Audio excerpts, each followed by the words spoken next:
Hello everyone, how are you all? I hope all of you are fine. So, welcome back to the new video. Today I am going to start a new chapter which is current electricity. But before that, you have read the electrostatic chapter, means where the charge was at rest. Now, if the charge is moving, if the charge moves, then this includes in two chapters. First one is current electricity, where the charges moves with constant velocity, and in electromagnetism chapter we will see the charge moves with a variable velocity. So start from the basic. What is current? Because the chapter name is the current electricity, I am starting from the current. What is current? The definition of current is the rate of flow of charge, means I equals to Q by T. But here, if we want to find what is average current and what is instantaneous current. See, average current means it is del Q by del T. And we rate when del Q tends to 0, this term is written as dQ. And when del T tends to 0, this term is written as dt. Now I instantaneous will be how much? This dQ divided by dt. Okay, this is the value of I instantaneous. Now by one problem I am trying to explain this one. Suppose you take the value of Q is given t square plus 2t plus 1. Okay, so what is the instantaneous current at 2 seconds? Okay, this is the question. The answer will be, to find the instantaneous current, I will use the formula dQ by dt. So do the derivative. This will come 2t plus 2. So at 2 second, I instantaneous at 2 second, how much? The value will be 2 into 2 plus 2, this is 6 ampere. This is how you have to calculate the instantaneous current. Now, this current is a scalar quantity or this current is a vector quantity? Current is a scalar quantity, but it has a direction. But one thing, the physical quantity, when it is called as a vector quantity, the physical quantity is said to be the vector quantity when it follows the vector algebra. But in case of current, what happens? See, if we take these two current, suppose this is 3 ampere, this is 4 ampere, if the angle between them is 90 degree, then the resultant comes 7 ampere. Means simple the addition of this magnitude of this current. But if we apply the vector algebra, then the resultant should come, it is the root over of 3 square plus 4 square plus twice AB cos 90, a square plus b square plus twice AB cos 90. But cos 90 is 0, that's why this will come 0. The resultant should come 5 ampere, but instead of 5, it is coming 7 ampere. That's why this current does not follow the vector algebra, that's why it is the scalar quantity. And the one thing you know, just remember this one, current is your new term, it is a tensor quantity. Okay, it is a tensor quantity. Now I will discuss very important topic, which is the drift velocity. Before that, I will give some concept about the metal, means for the conductor. Means conductor means it has atoms. So in case of atom C, the electron revolves around the nucleus. If somehow it gains some energy, then this electron moves from the outermost orbit. This is the outermost orbit. Now this electron becomes free. So this electron is called the free electron. And when it is being free, then this will become positive. So there will be two charges, one is positive, one that is negative. So two ions are there. This electron is called the free electron, and this becomes positive. And one thing, see, in case of metal, inside the metal or inside the conductor, there are two types of atoms, two types of ions. One is positive and another is negative. But here this is free electron, means this free electron can move randomly. This free electron can move, but this positive charged ion, it doesn't move. it always it is fixed at a particular point. Okay, this fixed positive ion, or that point where it is fixed, that point is called the lattice point. Okay, in chemistry you will study this point is called the lattice point, where the positive ions are fixed. Only the free electron can move. Now think about the metal. So here there is electron and the positive charge ion also. Positive charge, it is fixed, and this electron can move. How these electrons can move? This can move randomly. So the question may arise, why they will move randomly? Because of the thermal energy present outside. Thermal energy means heat. So this is the thermal energy. So because of this thermal energy, this electron can move randomly. Randomly means this path, this path, this path, this path, like this. Okay? This electron can move randomly. Means suppose if we consider so many electrons, this electron is moving like this, electron is moving like this. This motion is called the random motion because of the thermal energy. In this random motion, if we consider the speed, this speed is near about 10 to the power 5 meter per second. Now what is the average velocity? See, these electrons are moving randomly. So we can assume the average velocity U average equals to 0. See, the explanation also we can give like this. This electron is moving in this direction, the another electron is moving in this direction, opposite also. This also the explanation. Otherwise, if we take one electron, it is moving randomly, means this path random means any one path it can follow like this. Means after some time it will come in the original position. Means the displacement will be 0. When the displacement will be 0, then the average velocity will be 0. Means the velocity will be 0. So if we take the average, means for all electrons, then average velocity is considered as 0 initially. Okay, initially means when the battery is not connected. So U average we can write from here, U average equals to U1 plus U2 plus U3 plus UN divided by N. Means here suppose it is U1, it is U2, it is U3, it is U4, like this. Okay, so U average is 0. Now if we connect one battery across the ends of the conductor, then what will happen? Across the ends of the conductor means the electric field will act in this direction. This is the external electric field, and we have read, if this is the direction of electric field, if the electrons is present inside the electric field, then it will experience a force in the opposite to the direction of electric field. So there are free electrons are there, so there will be a force in the opposite to the direction of electric field. Now what is the magnitude of these forces? F equals to, the value is QE. Or if you in vector notation you can write F equals to minus EE, because this electrons moves in the opposite to the direction of electric field. Okay. Now when the force is acting in opposite to the direction of electric field, so there will be acceleration. Then the value of acceleration will be F by M. So this will be minus E divided by M.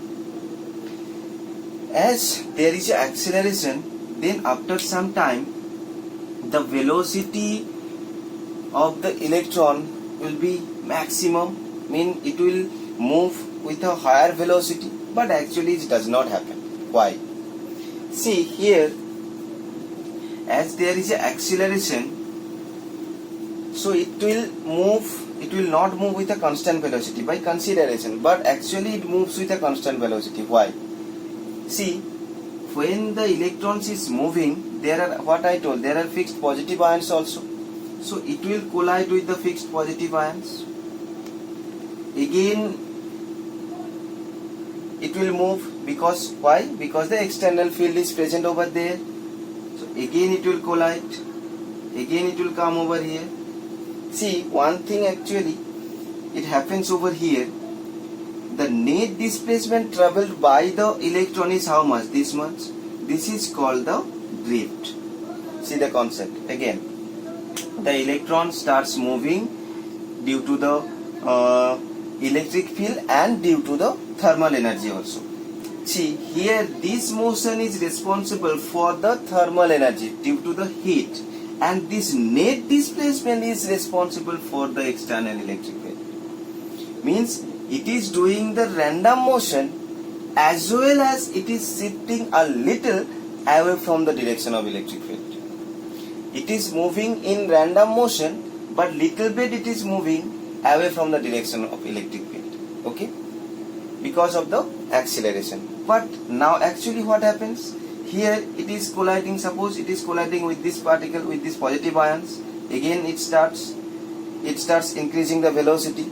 Again it collides. So actually if we take the average, then we can say the average velocity of that electron is constant. Means this electron moves with a constant velocity. That constant velocity is called the drift velocity. This is the concept. Okay. Now to derive the relation of drift velocity, I will consider one electron which is moving and it will collide with the fixed positive ion like this, and after time t, suppose the position of the electrons over here, then it moves. The net displacement by the electron how much? This much. This is due to the electric field, means external electric field, and the random motion is due to the thermal energy. Now see, you have to learn what is tau. Means what is tau? Means relaxation time. What is relaxation time? Relaxation time is the time in between two successive collision. Two successive here, first collision, here second collision. So in between two collision, how much time is there? That is represented by the tau, which is called the relaxation time. Okay, and what is free path? This lambda is called the free path. This distance traveled during these two successive collision, it is called the free path. It is only free path. Okay. Now what is average relaxation time and mean free path? That I am explaining. First see, this is tau average I am calculating. See, this is for one electron. If we consider all the electrons, then it will come tau 1 plus tau 2 plus tau n divided by n. This is tau average, and tau mean free path, the lambda mean free path will be, means mean free path, the definition of mean free path for all electron will be lambda 1 plus lambda 2 plus lambda n divided by n. Okay, this is the definition of mean free path and average relaxation time. Now to derive the equation for drift velocity, I will use the formula V equals to U plus AT. Suppose for one electron, I can write V1 equals to U1 plus A tau 1. For another electron, V2 equals to U2 plus A tau 2. For another electron, V3 equals to U3 plus A tau 3. This is how Vn will be Un plus A tau n. Okay. Now if we take the average velocity, means that average velocity which is constant, that constant means this is called the drift velocity. So this drift velocity will be V average, vector notation you give. So V average will be how much? See, V1 plus V2 plus V3 plus Vn divided by n. Okay. Now if we put the value over here, see, you take U1 plus U2, all the U1 and U2 plus U3, this you have to add Un divided by n plus A I am taking common, so A into tau 1 plus tau 2 plus tau 3 tau n divided by n. Okay. Now this U1 plus U2 means U average how much? U average how much? That I told the average initial velocity was 0. Okay. Plus A, this tau 1 plus tau 2. This is called the average relaxation time. I have shown. So the formula becomes, so the formula for drift velocity is Vd equals to A tau. Okay.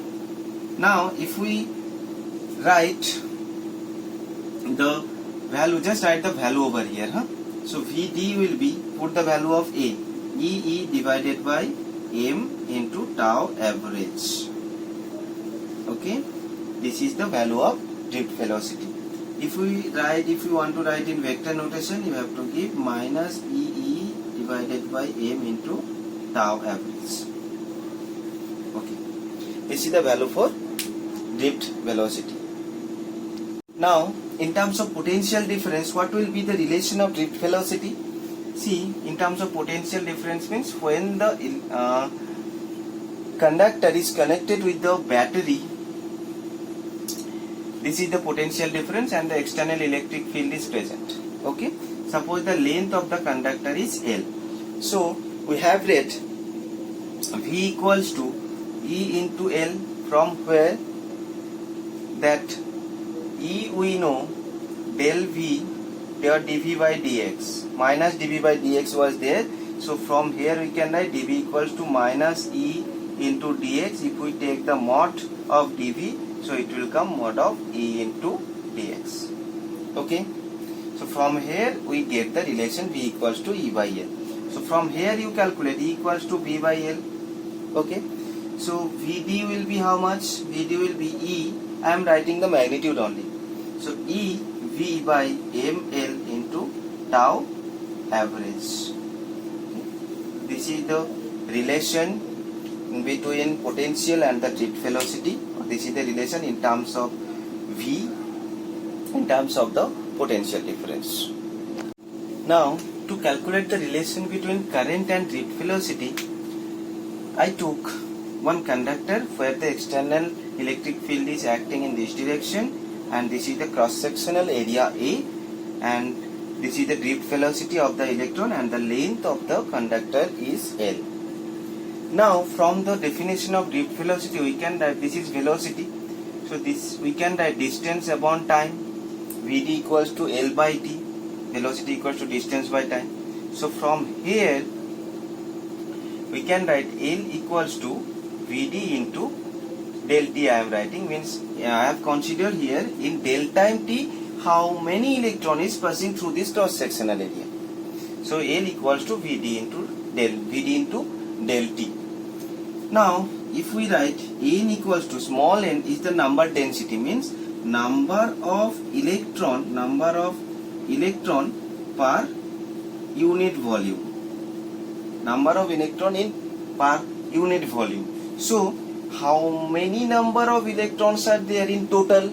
How to calculate? So we have to calculate the volume first, then the total number will be multiplied by small n. Okay, so total volume how much? V equals to, see, volume equals to area into length, so volume equals to area A into L.